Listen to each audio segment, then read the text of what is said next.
Good morning. I welcome you all for our interactive session, One Simple Idea, with Mr. Deep Kalra, Chairman and Group CEO, MakeMyTrip.com, and Mr. Prashant Tandon, Co-founder and Managing Director, HealthCart.com. India's e-commerce growth has been slow but gradual, and the country's growth remains solid considering its surging economy and a vast market of 1.2 billion consumers. It has become an important tool for small and large businesses worldwide.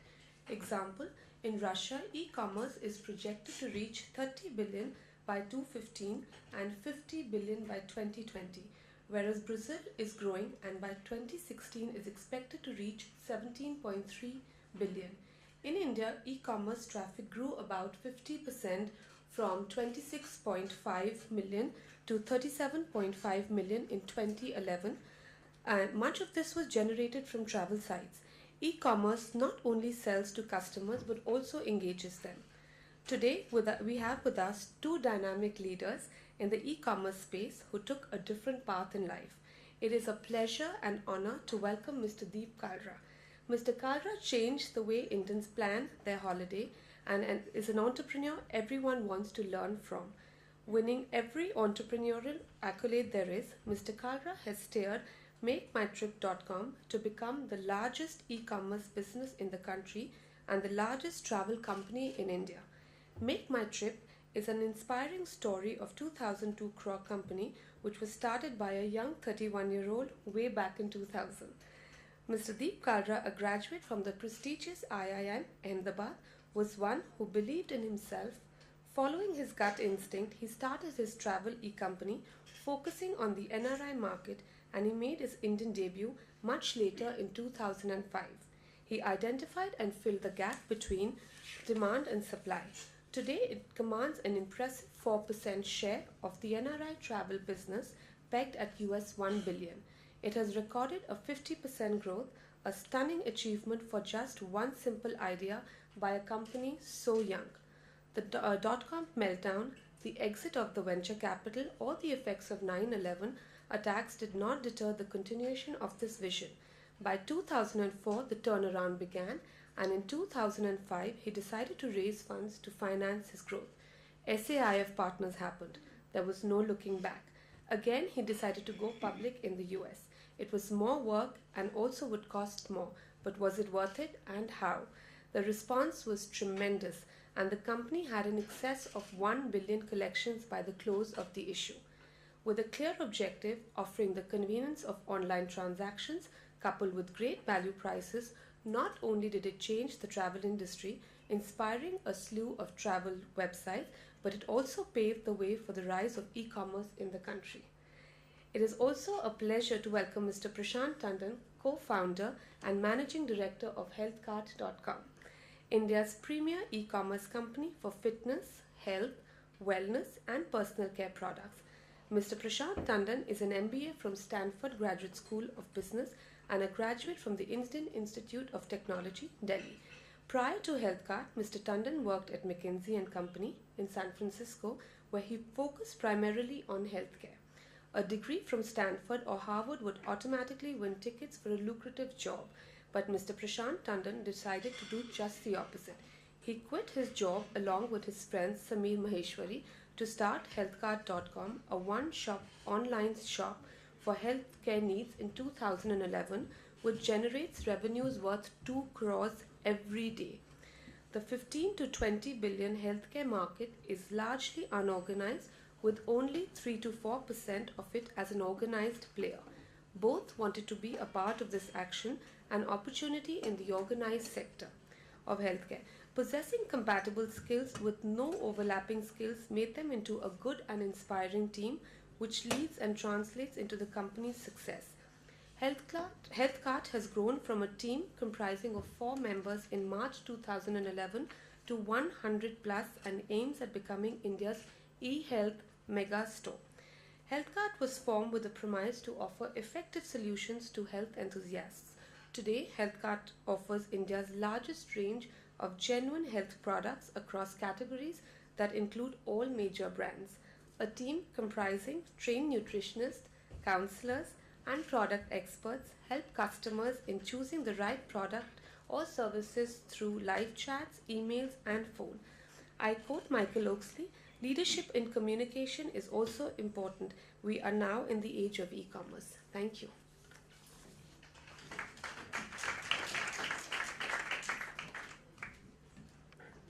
Thank you, Garima. May I now request Mr. Deep Kalra to share his entrepreneurial journey with us and his learnings. Thank you. Thanks, Kanchal. Thanks, Garima. That was a very flattering but embarrassing introduction. I think one has to be careful what one wishes for. So I think while growing up, one would say, it'll be nice to be surrounded by lovely women. But I think you got to be careful. You get too much sometimes. And like Malvika ji was saying, what more could you ask for? But this is quite intimidating. Thanks for one sole male representative out there. A brave man. Okay. So FICCI is very dear to me. I've been associated with FICCI in multiple ways, actually starting with my dad, who worked here for 5 years as, I guess, Additional Secretary General. And I know a lot of the people here, Manjuji is here, a lot of other folks, worked with FICCI young leaders, the male side or the mixed side, the co-ed side last year, which was good fun too. And so it's really a pleasure, honor to be here. I have to keep to time because trouble is when you give me this, I'll probably speak for too long. So will you just tell me when I have like 5 minutes? I think we have 30 minutes apiece. Yeah, we'll go. So what I've tried to do is with a bunch of very, I think, light and easy slides, more fun, more infographics, tried to cover, I think, the biggest learnings that I've had from my entrepreneurial journey. Really, it's kind of a reflection when you look back. And I think for those of you, many of you are very successful business people already. Met some of you, and it's great to, I didn't even realize you're associated with FICCI here. But I think some things you might connect with you, and some things you might be able to hopefully not just draw from, I think, but it gets sparks of thoughts, and you start thinking perhaps this could work here, may not work here, etc. And then we can have a discussion whenever we have time after that. So.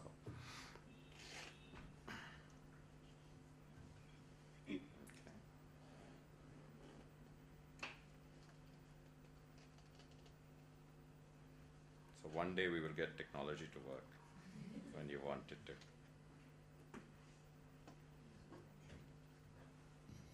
Okay.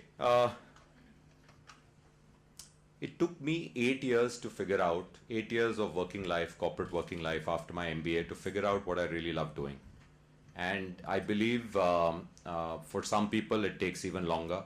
And I believe many people never really pause and think and really ask themselves, so what is it that I really love doing? What is it that makes me tick, so as to say? Because the firm belief I have is if we do indeed find what that thing is, what that function is, and I'm talking about work. I think most of us know what makes us happy outside work. It could be gardening for some, reading for some, movies for some, etc., etc. That's fairly easy because that gives you real joy.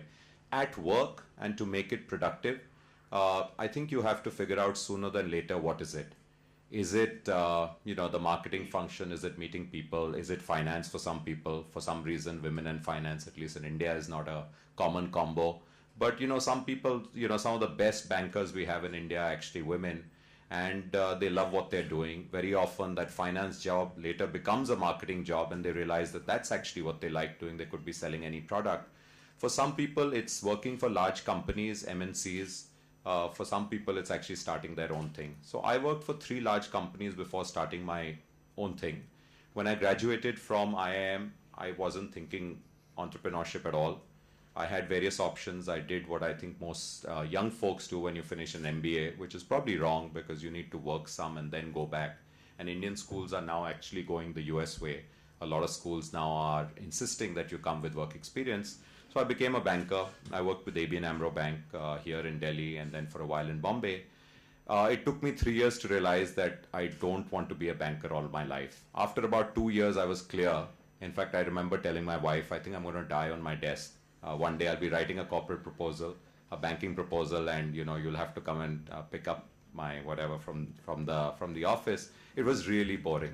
I loved the bank. The people were fantastic. They're still dear friends. My boss, my super boss, I'm very close to them even today. Most of them have moved on to IndusInd.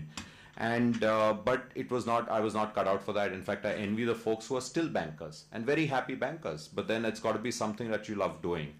And I said, what am I going to do? And I quit fairly fearlessly without a job, because I think when you're armed, when you're lucky enough and you have a good degree, I always say, and I go back to my business school and other business schools, and I tell students, if you have a good degree, use it like insurance.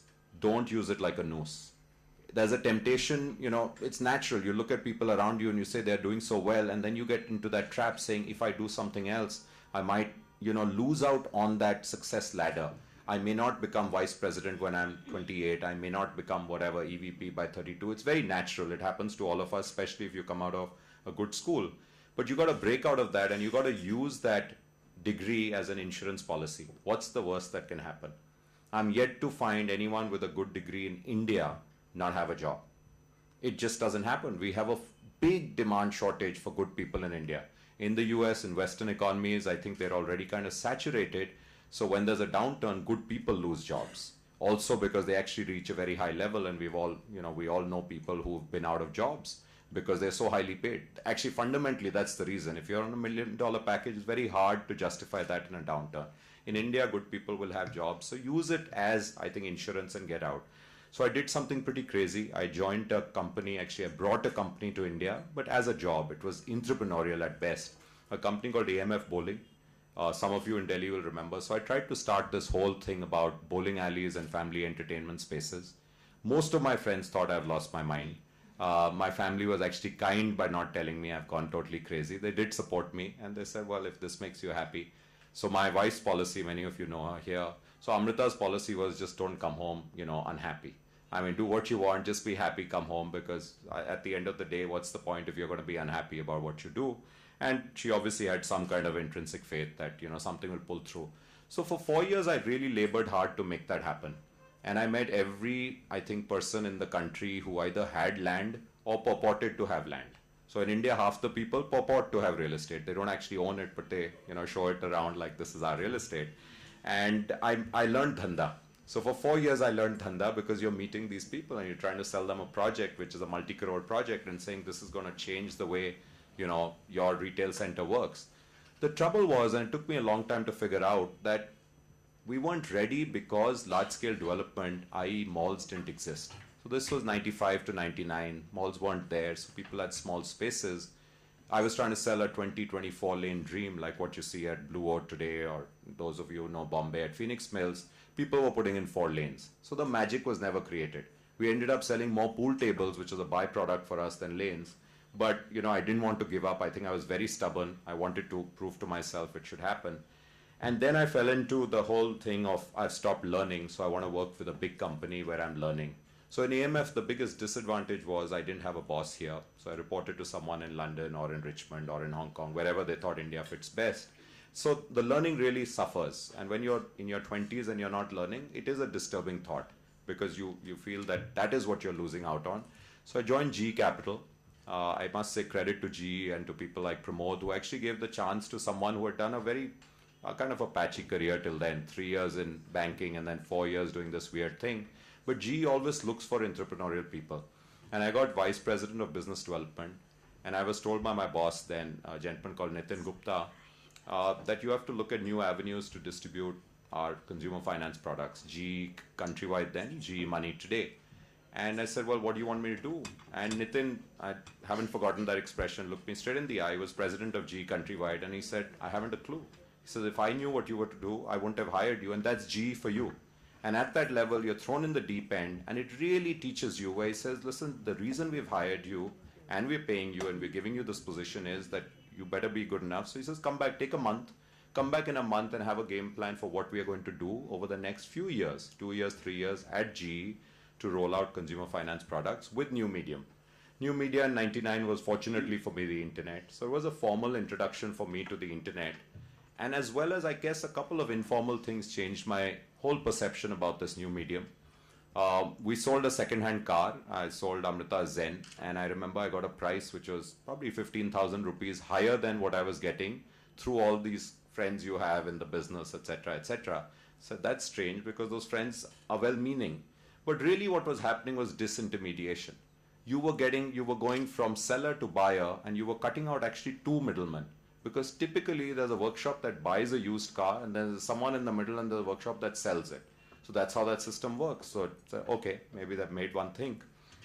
And then we booked a holiday in July '99. I think I call it our last freedom holiday, because my wife was carrying our first one, and we wanted to go out, and we said, okay, doctor's given time, last freedom holiday, do it while you can. And worked with a travel agent, an offline travel agent, Air Cruise Travels, and everything would take 2-3 days. So tickets got done, and then hotel was 2-3 days, and then we said we want to see, then brochures would come. This is the old days. There was barely no internet. And then finally went online and said, what's the worst that can happen? Let's go. So I remember going to asiarooms.com and booking the same place that my friend travel agent was giving me, probably $15-20 cheaper per night over 6-7 nights. There was a difference of $100, which was a lot of money for us in '99. We said, okay, let's take I was a little, I must say I was scared, because I was scared we'll show up with a heavily pregnant wife and, not have a hotel room, or the hotel room won't look like, what it's supposed to in the photographs. But it worked. It was exactly what they said. I remember it was a simple place called Coconut Lagoon. We had booked it at $60. It was being quoted for us at $75 by the travel agent, and everything worked like a dream. And I said, this is a medium which is changing. Again, disintermediation, probably 3 levels of disintermediation out there. My travel agent buying that room from someone who was a consolidator for Thailand in India, and maybe someone in Thailand. So that's the way the chain works, which now I know painfully well. But that's exactly how that system works. So yeah, that's what we do now. And I guess Divya knows some part of this. So I said, this is probably just too compelling. And I took the plunge just after 16 months in GE, far too early to give or take to a company. But for me, it was really the driving force, which was seize the moment, as they say, carpe diem, and don't wait too much longer. I think I was far more fearless at 30, 31, whatever. It'd be very hard to do it today, which is 13 years down the line, or even at 40, things change. I come from a service background. I think the moment you have people who are dependent on you, things change a lot. And the moment you have children that are growing up, and you're going to, you can't help but say, I'm going to be as fearless as possible. So I'm glad that happened. But it also taught me what really made me tick there was doing my own thing. When I look back, I actually, even when I was taking the plunge, I said I was happiest at AMF Bowling, happier than ABN AMRO, and happier than GE Capital. Financially, it was a disaster. I mean, those 4 years didn't make any sense for me in terms of from a financial standpoint, but I loved what I was doing. So I think that's really important for all of us who are professionals. In some of your cases, maybe it works for your spouses, some of your cases works for your kids, whatever it is, some of your cases you yourself, that you got to figure out what your mojo is and what you like doing, because the moment you get what you love doing, and this is not, it's not a platitude, it's not something I'm just saying. Today, the opportunities are there, you can create magic. I mean, I would say exactly the same thing to my kids growing up. I said, do whatever you really like doing, but excel there. Because the moment you're loving it, you never ever look at the clock. You never ever look at tough times being, when is this going to end? This is part of the process. You just labor on and on and on because you're loving it and you're really buzzing. Why online travel was fairly straightforward for me. I was clinical. I love travel, but that wasn't the reason. The reason was what's going to work in India in 2000. And it came down to stuff that was done on the phone. It was fairly simple. Like, stuff that you do on the phone is more likely to move online than stuff that you did physically. Like clothes shopping today is probably beginning to happen. And it's even more involved than what Prashant will talk about. It's fairly involved when you buy clothes, especially for women. And most of you say, we're not going to buy clothes online. But folks just like you, I know, are buying clothes online right now from brands they know.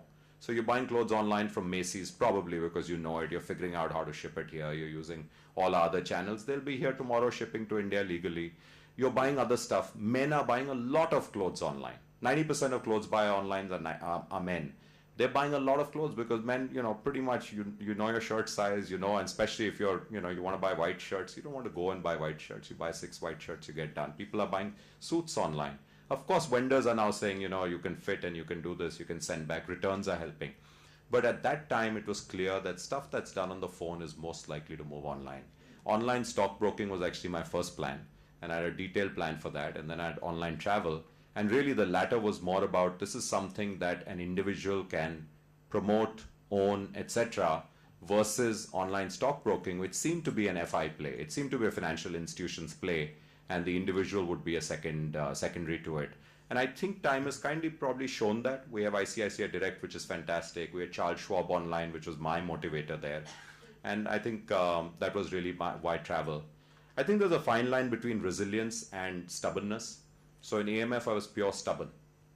And I just said, I have to make this happen for myself. I want to prove it to myself, and everyone else is secondary.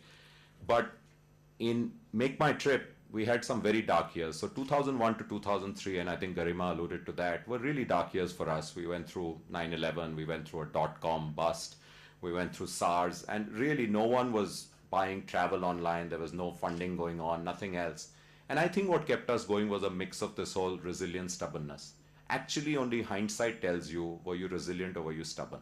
There's a very fine line. And you as an entrepreneur will be the only person who will know, is this going to come? Is this going to finally get out of the dark space? And what will tell you are probably two things. The first is numbers and analytics. I think in that we clearly trust, which is, are you improving week on week? So we measure conversion at every step of the buying funnel. So, Malvika ji said that I go to your site once in a while and I check. And what we do actually when you go to our site, we actually check when you come from our first page to, let's say, the flights page. And from flights, when you see all the choices, we measure how many people see that. And then we measure how many people actually go to the next page, which is listing, and actually give a preference. And finally, how many people pay. So it's a 4 or 5 stage funnel. And we measure conversion at every step of the funnel.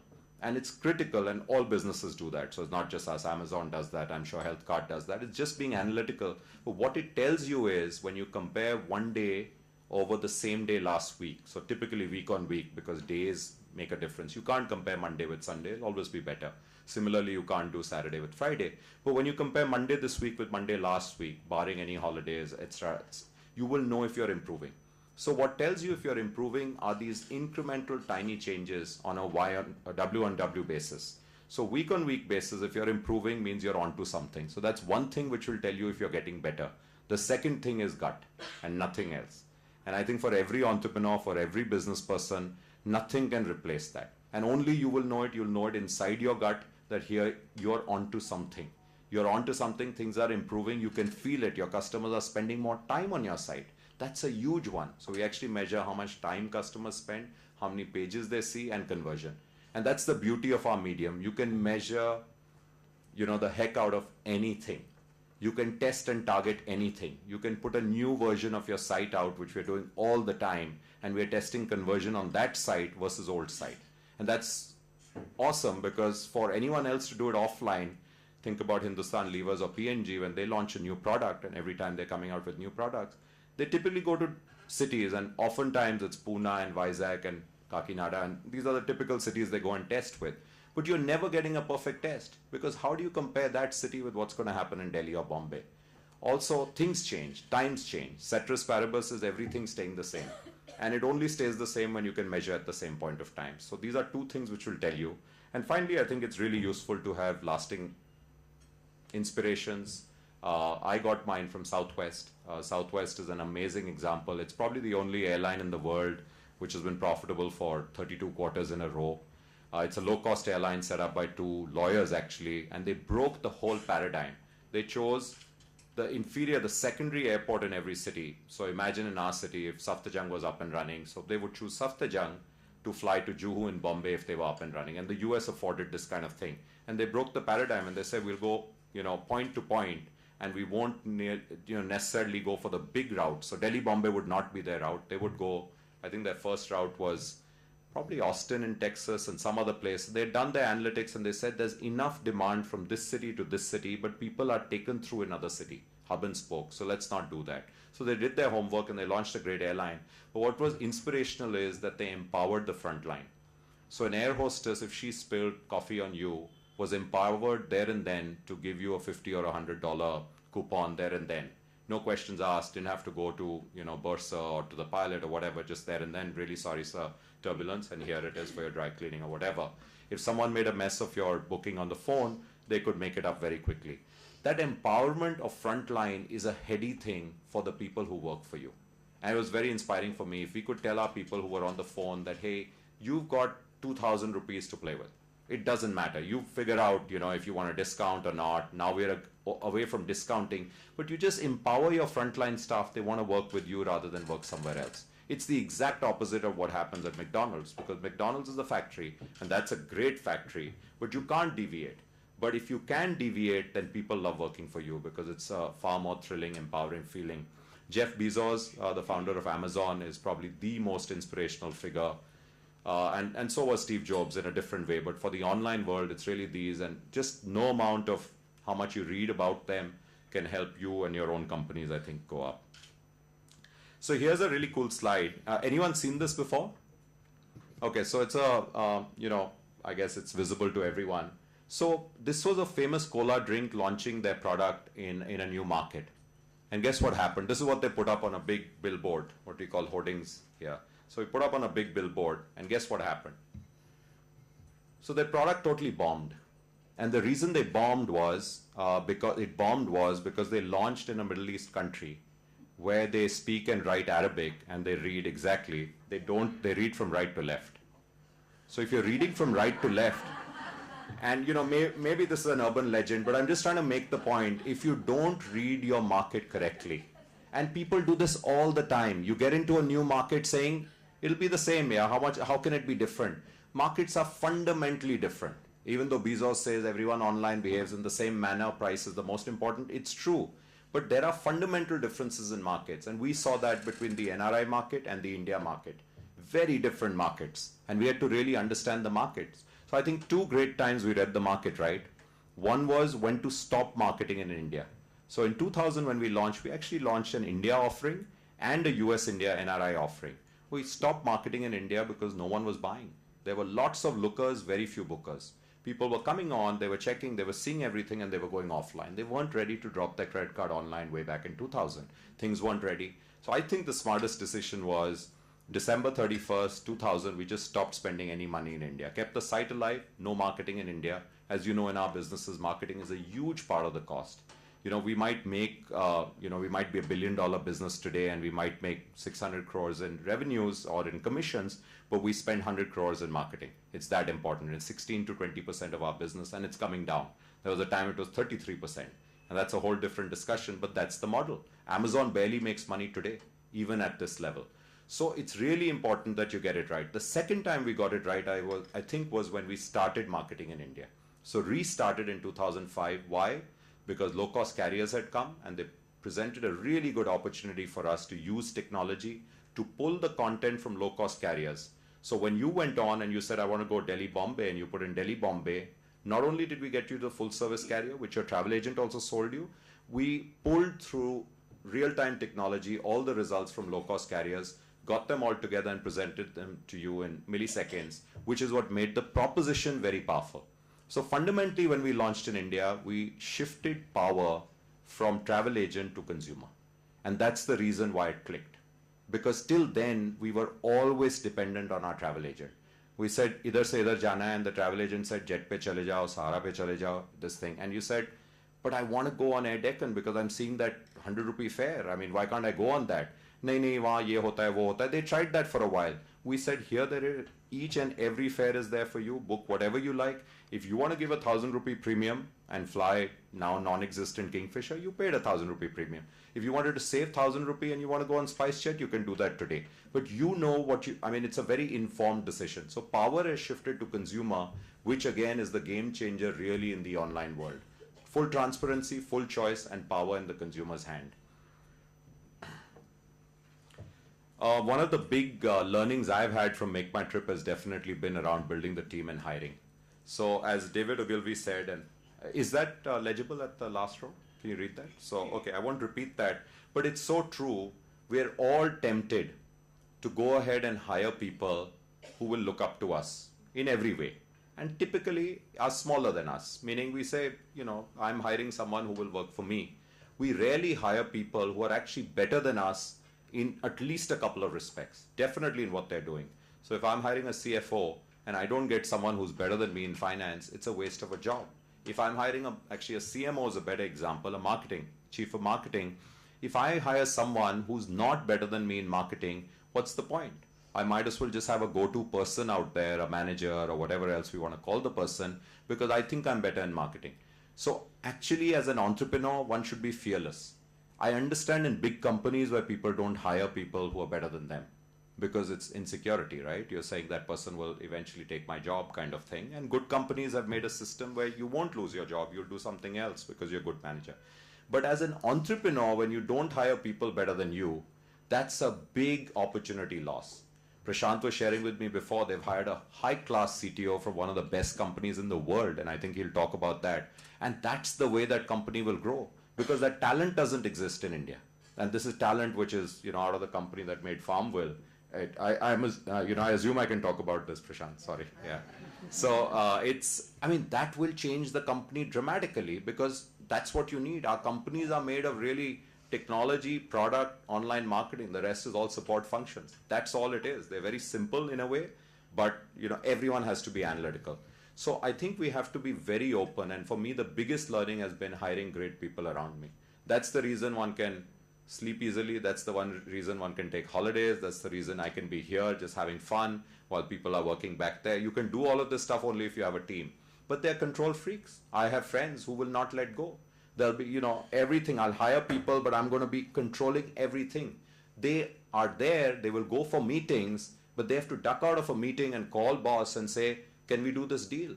What's the point, right? So if you don't hire well, and then if you don't trust, go ahead, make some mistakes, but imagine how empowering it is for this new guy who came from, let's say, a big city bank or something, works for you. There he couldn't take decisions beyond a certain band. With you, he can come in and cut deals, real deals, and you will never tear him apart. You'll say, that's a good deal. You've done it, now let's see what happens. That guy will blossom if you've placed your bets right. So I think there's a big message here. It may be overperformance, but out of sync, this business does not work. And we clearly see that. You have stress in one part of the organization, it's trouble. So very, very important to keep the balance. And it's not an easy job because it's a people-intensive industry now. 500 people in a small company, early stages. And as Deep mentioned, most of the guys have grown up from the early stages, so really struggling to figure out how to now start working in organizations where you have 100 people reporting to you, or reporting into people reporting to you, but your department. So it's a tremendous challenge, but it's super important. It's the most important thing.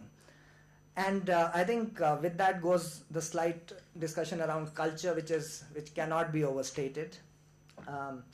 In our organization, what I have been trying to do is, I started by doing everything, obviously. So I used to take customer calls. I used to pack the boxes in the first day, 4 of us. Everybody used to do everything. So at every stage, my clear motivation is to make myself redundant for that job. So if it is customer service that is taking most of my time, I need to figure out a better person to take care of that. If it is marketing, I need to find a better person who can take charge of that. I enjoy spending my time on culture, which I clearly hold tight with myself. So I really want to be involved in that. And if I find the right person, I might let that person be the person holding the culture. But right now I do.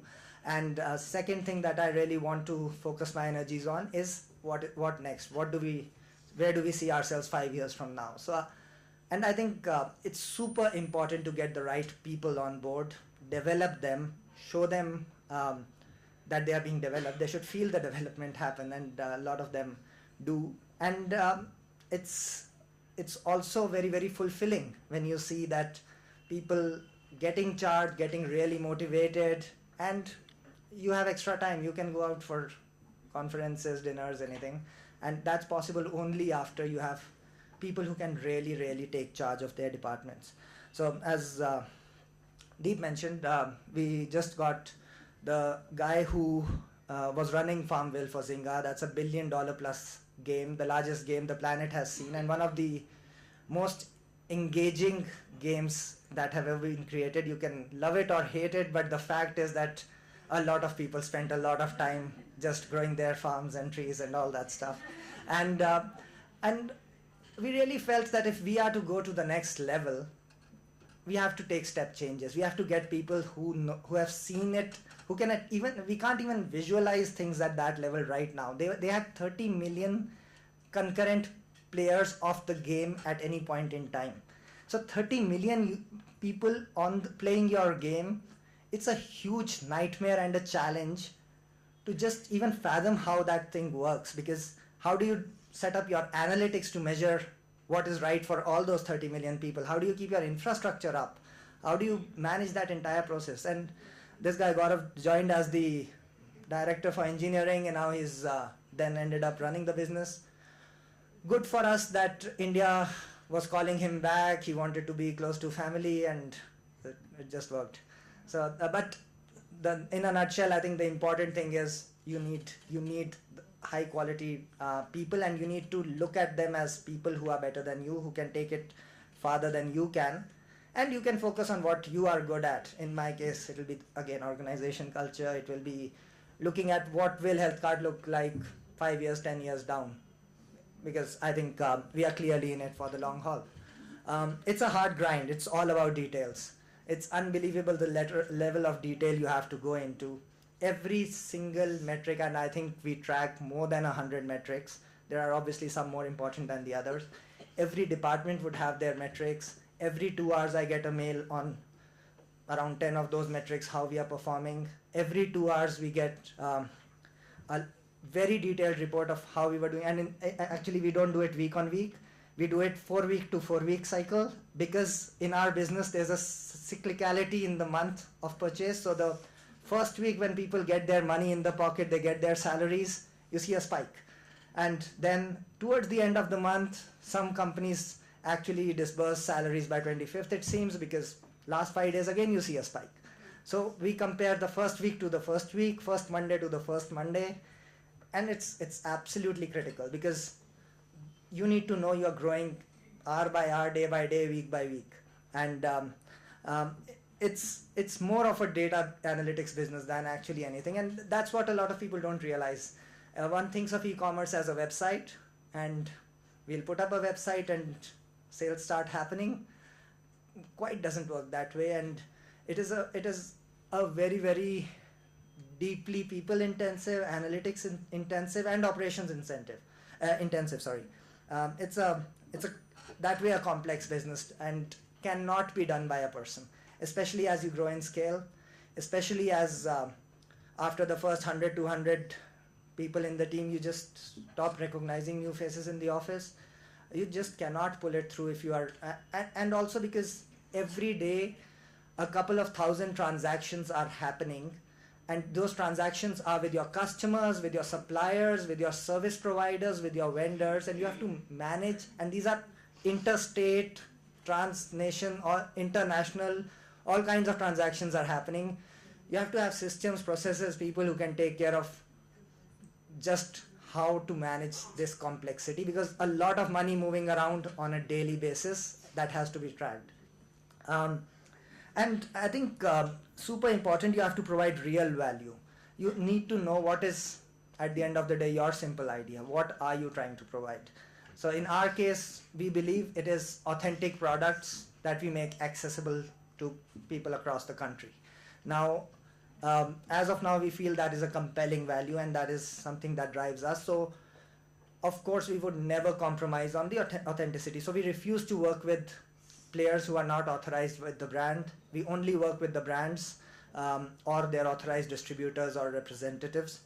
And that means sometimes we don't get products at the cheapest price, but I think there's a reason why alternate channels often sell cheaper products, and we are very, very careful about that. So I think you need to understand what is your value. You need to stand by it, stick to it, and make sure that does not get diluted, because there will always be short-term temptations here and there. And then if you end up chasing the wrong idea, bad luck, but at least you have to do a good job chasing whatever is the idea you believe in. We are in a very early stage of our business. I think there are lots and lots of challenges ahead. But the good thing is that we are enjoying life. We are enjoying how things are shaping up. We are enjoying seeing what we are creating. And at the end of the day, that's super important. Not just for you, for your team also.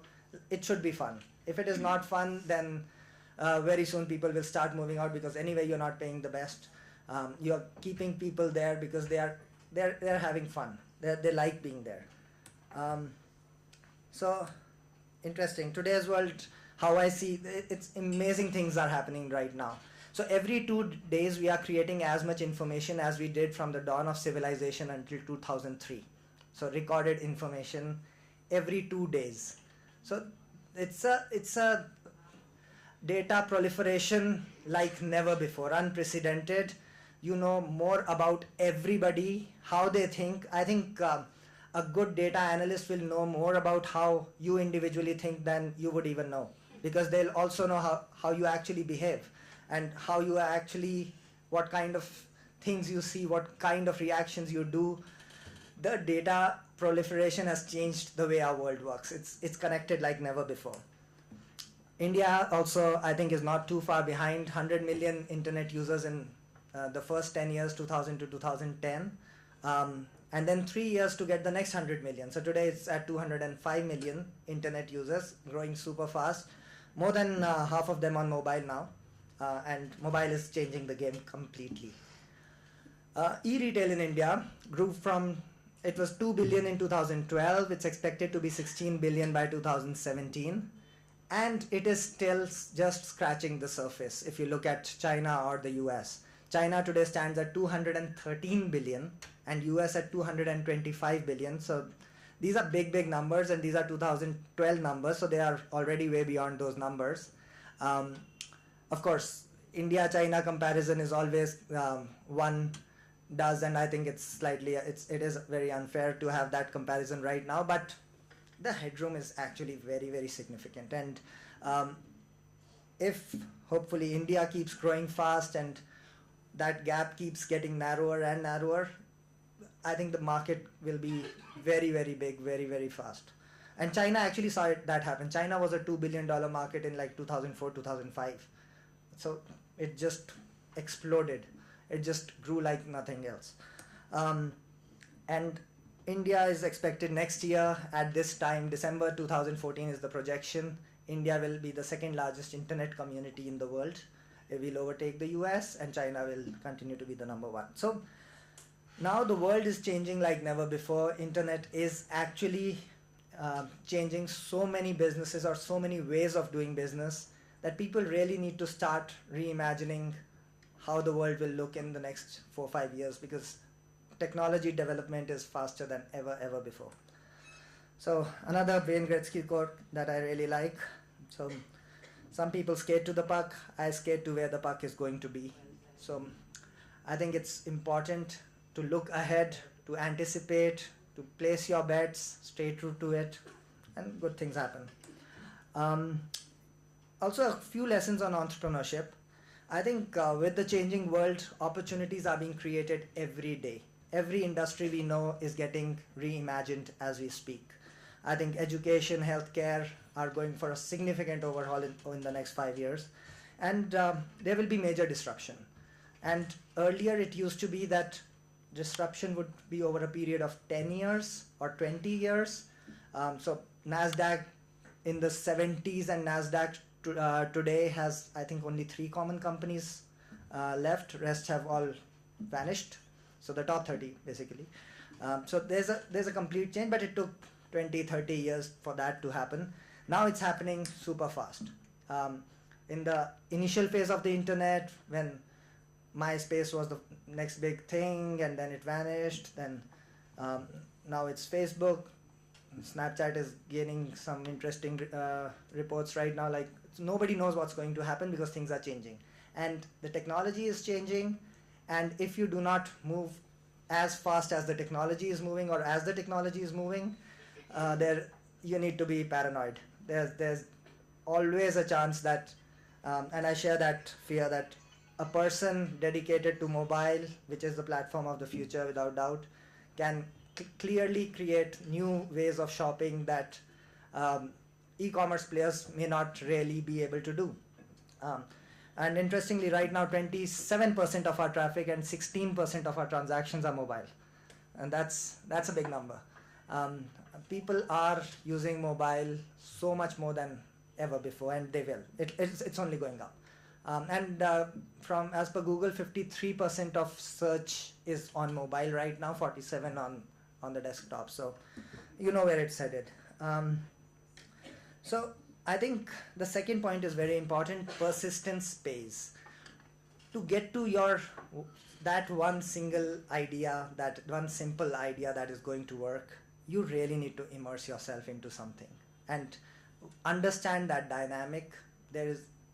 If there is a better way for a thing to get done, sooner or later it will happen. And if that is a big enough pain point, then you have a big enough opportunity to create a business. So you really need to be immersed and be persistent.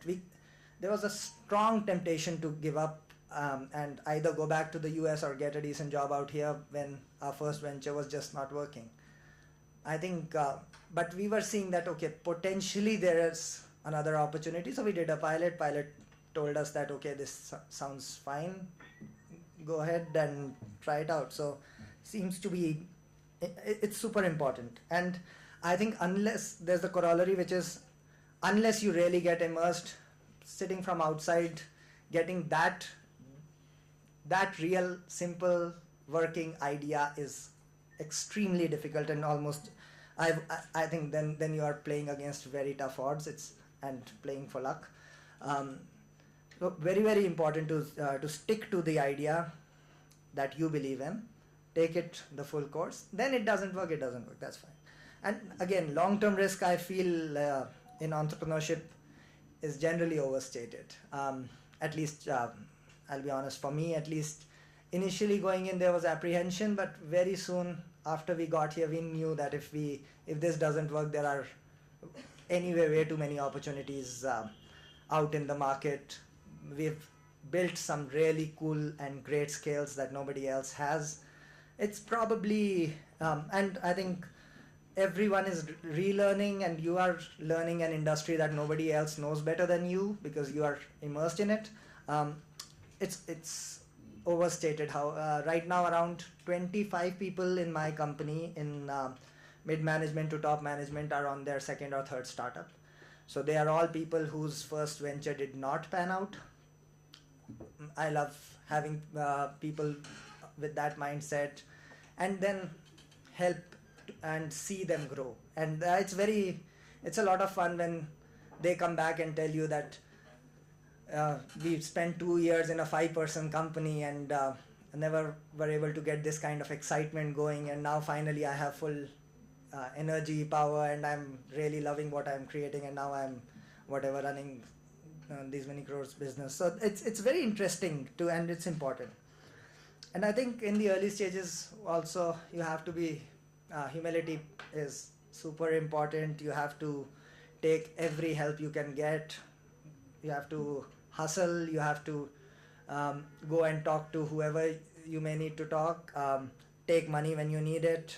And the biggest factors in success, as I saw it, was your family and your core team need to be absolutely supportive and aligned. And that is something that I think really helped me across the board. So my parents, Avantika, my in-laws, very well aligned on what I was trying or experimenting with. Similarly, my core team, the 4 guys who started together, all of us are still very much together. Everyone needs to kind of buy the same story, go for the same dream, have the same aspiration, and once you can get that thing going, I think it just takes a lot of stress away from life, and you are really able to focus on the one simple idea. So I think there are no shortcuts, but it's certainly a fun destination. As Edison said, he never failed. He just found 10,000 ways that do not work to make a light bulb. But had he not gone through those 10,000 iterations, we may not have had the light bulb. So that's the net of it. Thank you.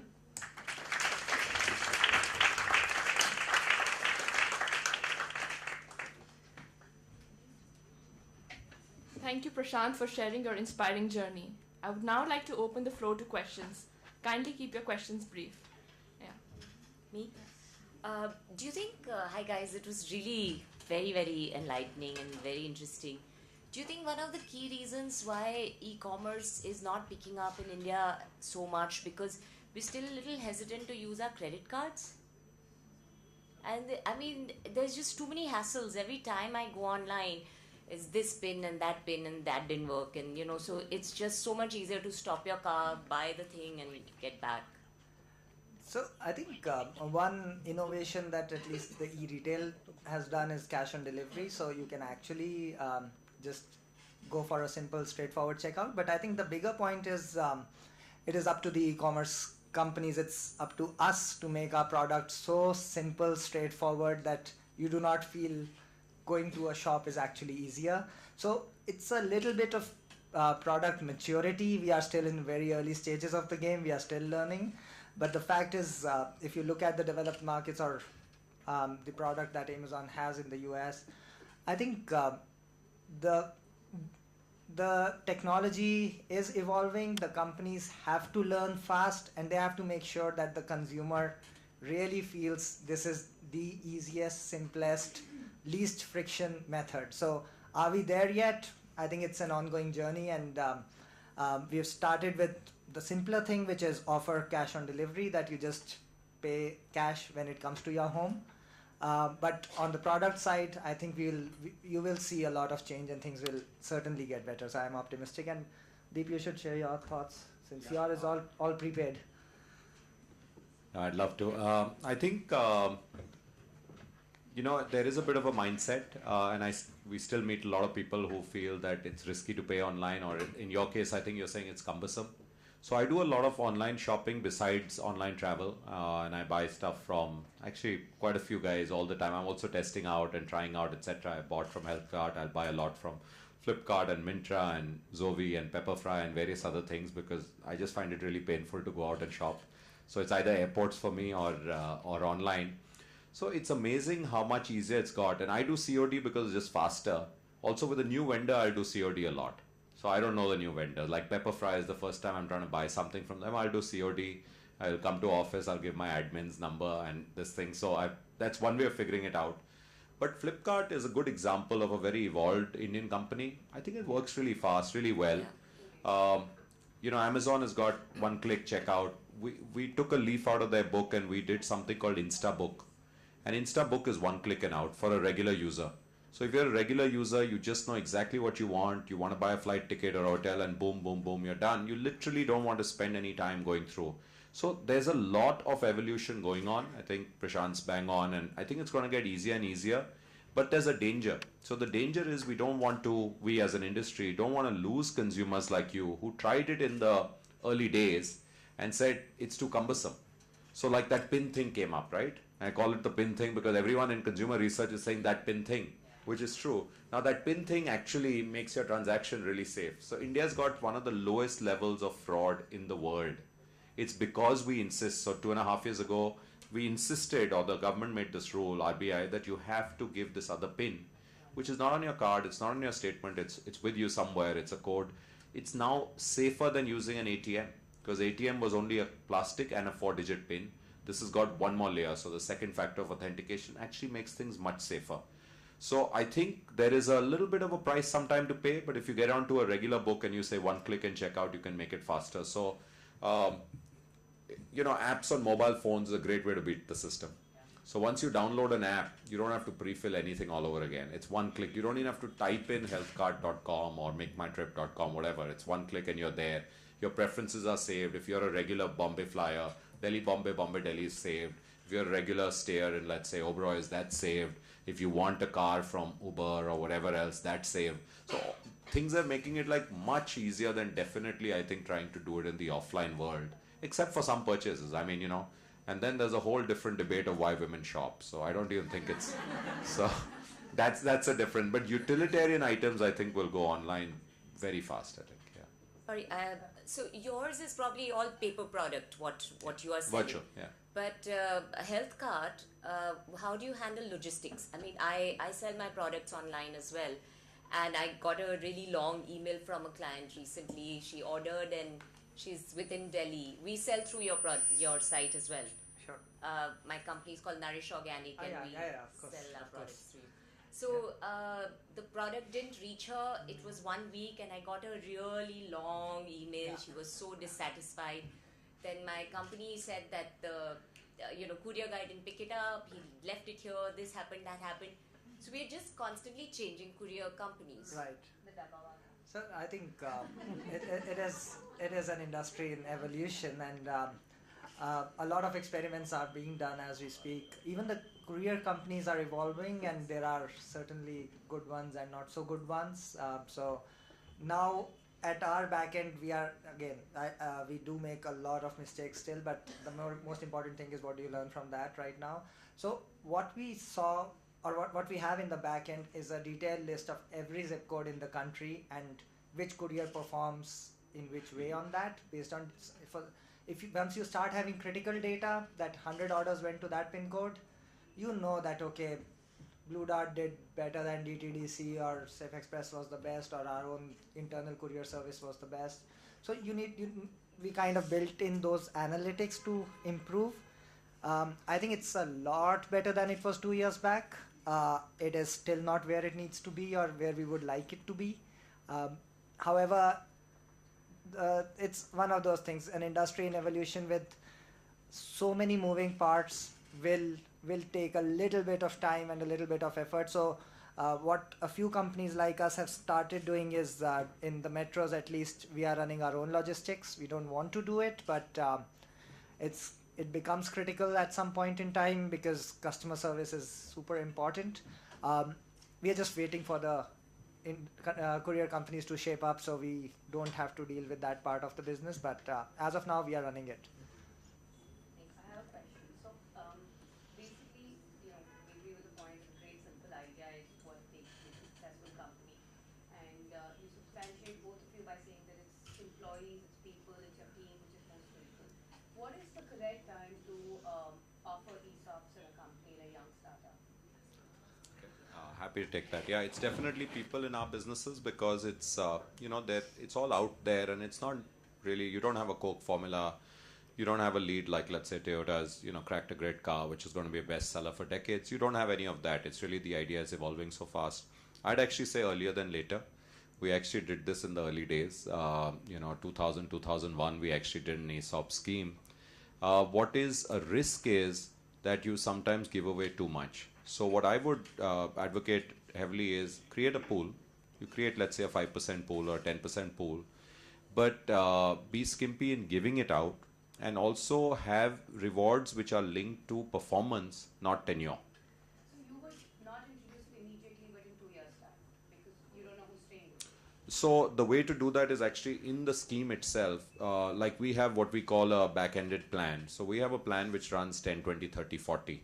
So 10% first year, 20% second year, 30% third year, and 40%. So if someone's staying the whole, you'll still get your 100%, but it's infinitely better than 25, 25, 25. That's flat. So someone came in for a year. We all know that's not enough time to give or take. Got 25%, and it's very valuable stock. Amazon is even more draconian in a sense, which is Amazon, I think, is 0, 5, 15 something. It's like completely the other way. And then you'll get a cliff after 4 years. So then you have to make a new plan then, or an RSU plan, which is, but I would say earlier than later, but be, really, really skimpy. And it connects to the point of, it's lovely to reward your old people, and you should, but have bulk of it based on performance. Yeah, but I think you need it, maybe not day one, because there's so much, but sooner than later. Like, Prashant was mentioning, how would he get this guy, this fantastic guy from Zynga Farmwell? He's not going to come for money, right? I mean, he can get pretty much any job with a large company, etc., etc. He's coming because now he wants to be almost the creator of something. So it's entrepreneurial. And I'm sure I met Prashant's co-founder, one of them.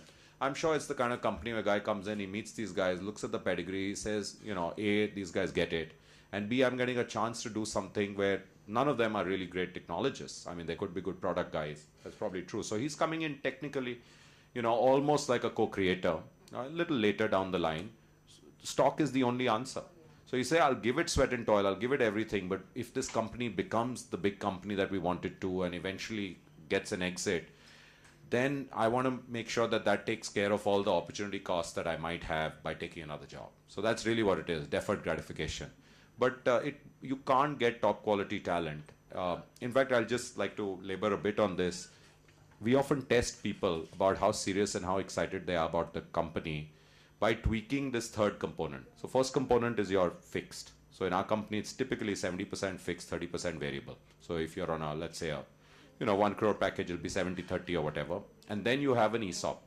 And people tend to say, that's like over and above, like, that's okay. And it's not. And you say, listen, it's not, like, this is money, right? You can go out and you can sell it, and even earlier on. So we try to tweak that and take that up and give them two options. What if there was more stock, but there was less, let's say, cash right now? And by and large, the folks who are truly not entrepreneurial will say, no, fixed is fixed kind of thing.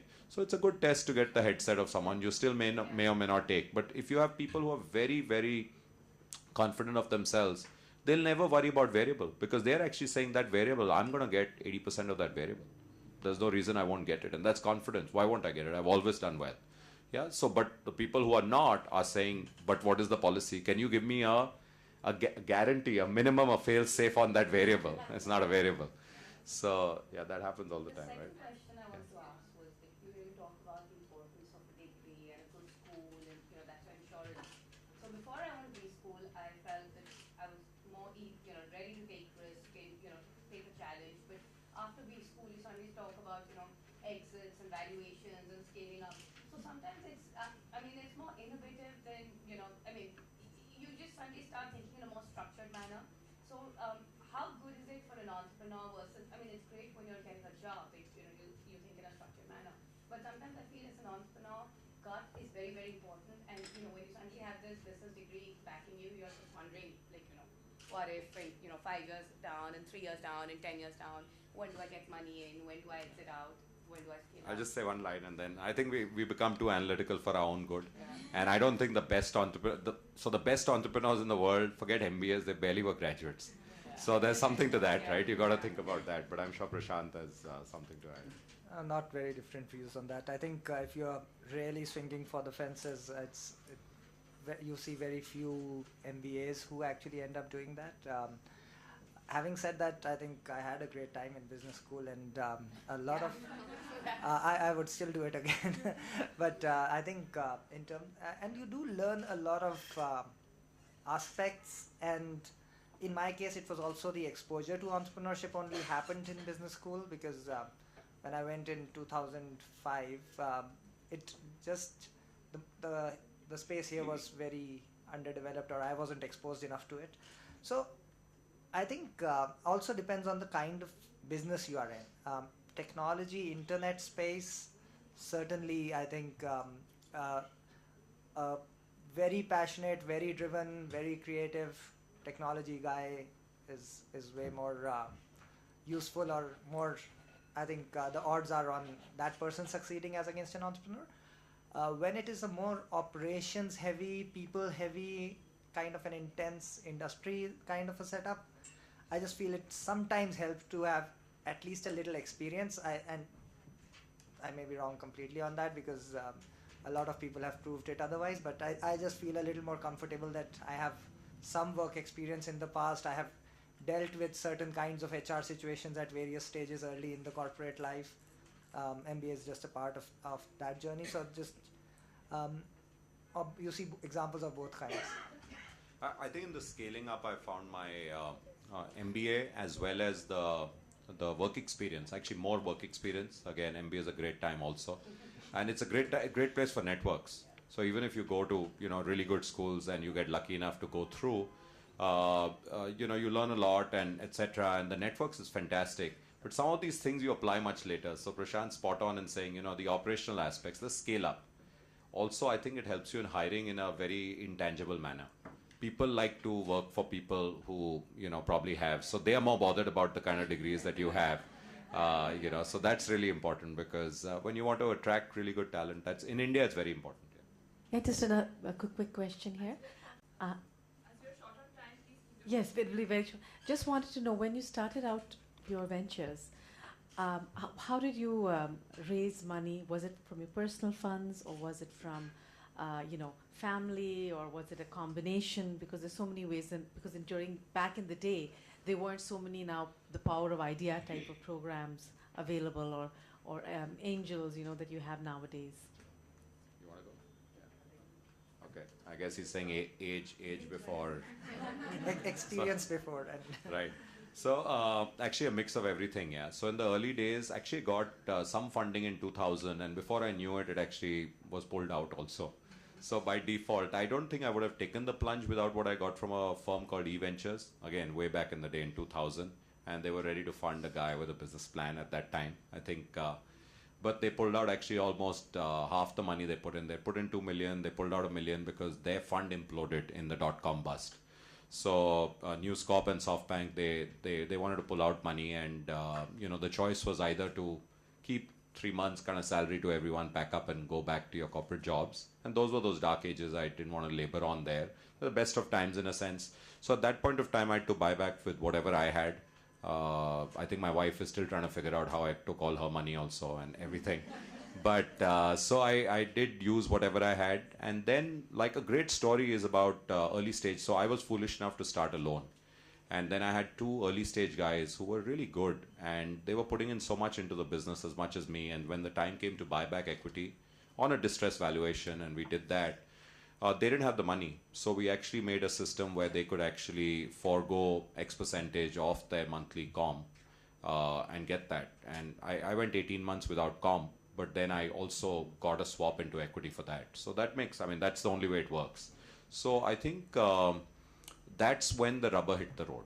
So actually in 2001 was the real test of how much you believe in this. When you're not taking anything home, everything is promised. And I think every entrepreneur should go through that. And it really tests you about how serious you are about your venture, because it's never going to be, hey, you always got funded, so you're still taking a salary and you're doing, then what was the big trade-off in a sense, and how much do you believe in it? Because really those days are I think most of those days are, no kidding, about 18 hours every day and 7 days a week, and that goes on for sometimes over a year. So you have to be younger. You can't do it when you're 40. You can do it when you're 20 and 30 maybe. And you got to have a lot of understanding, and you're absolutely right. If you don't have the understanding around in your immediate family, then it won't work, because you get stressed then at home, which doesn't help when you have 4 hours to sleep every day. So I think you should put some skin in the game if you can. If you don't, you should forego something. It's a great test for being a true co-founder. And then the funding follows. So then from 2001 to 2005, we were self-funded. Some random angels, every now and then someone would give us a check of maybe, 50K or 100K US or whatever. Just barely enough to keep. So I think we subsisted on 2 months vision. So we had 2 months salary for the longest time. So that was the magic number for us. Ke 2 mahine ke to paise hain. But, and then things were working out. And then 2005, we took venture capital. Actually, I'd sworn I'll never take venture capital again after my first experience. But one has to eat humble pie. At the end of the day, you got to do what's the right thing. So it took money. Actually, we had 4 rounds, Series A to Series D before IPO. And I would, I think Prashant just touched upon it. I would actually take today more money than you need, because it's much, it's a dicey world. And suddenly it'll dry up. Like right now, there's tons of angel funding. There's a lot. There's so many angels. They're tripping over themselves for the right guys.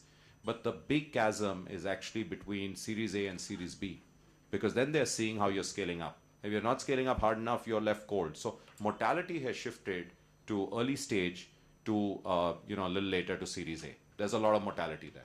So I would just say, if you're getting it, take it. But skin in the game, there's nothing like it. That's very fulfilling. Forget, even at the end of the day, it'll be worth it. But it's far more satisfying. Just one question can I ask? Oh no, it's all MBAs here and a lot of educated people. Supposingly you do a very unique startup and you are not an MBA, you've been a housewife for 40 years, made yourself a brand, and you want to hire somebody professional who is an MBA or who has done some 8 years of experience, and how to bridge that gap, it is so difficult. You just can't, either they don't want to work for you, and if they want to work for you, of course they want to work for you for a higher salary. I think it's very difficult to communicate. And you can't scale up if you don't have people like that, is it so? So I think it's always a hard challenge to hire people in the early days, and when the business is yet to be proven. It's just you need to find somebody who buys into the idea, who really believes in that idea, and also I think it's the onus is on the entrepreneur to entrepreneur is always doing a sales job. So every time, every person you meet, whether it's a potential customer, it's a potential employee, it's a potential co-founder, or a potential investor, so you're always doing a sales job. You're always trying to sell your vision, and you want people to back you and join you. So it's never easy. Sometimes it certainly becomes easier if you have a background or a degree that just people start following for some reason. But what really works, especially at the co-founder level, is they really need to buy into the idea. So, and they need to feel like a co-founder. It would be always tougher to get the early, in any stage actually, but to get the really good people. There are lots of opportunities out there. So why this is the most compelling opportunity, they'll need to have ownership. So I believe it's very tough to bring someone on and not give the ownership. So that is very important. So, and then you really have to do a good job selling the vision, and that is the entrepreneur's job generally. Totally agree. I think if you really want to get a high-class, high-quality entrepreneur to be like, or an MBA for whatever reason, I don't know why you'd hire an MBA. So because I'm a designer, so I can design. I can't sell. I'm not an entrepreneur. So I think I'm with Prashant. If you'll have to give a slice of the business to a really good person, because then you're taking a partner on. You're saying, this is what I bring to the table, and this is what you bring. Luckily, they're very different skills. So creativity, etc., is all yours, and then scale to go to market, scale up, and all is all that person's. I think you should be ready to give that. Without that, it'll be a challenge, because that MBA, if he's good or she's good, has also 10 other options. Yeah, So risk reward premium works in everything we do. So it's a bit like the roulette table.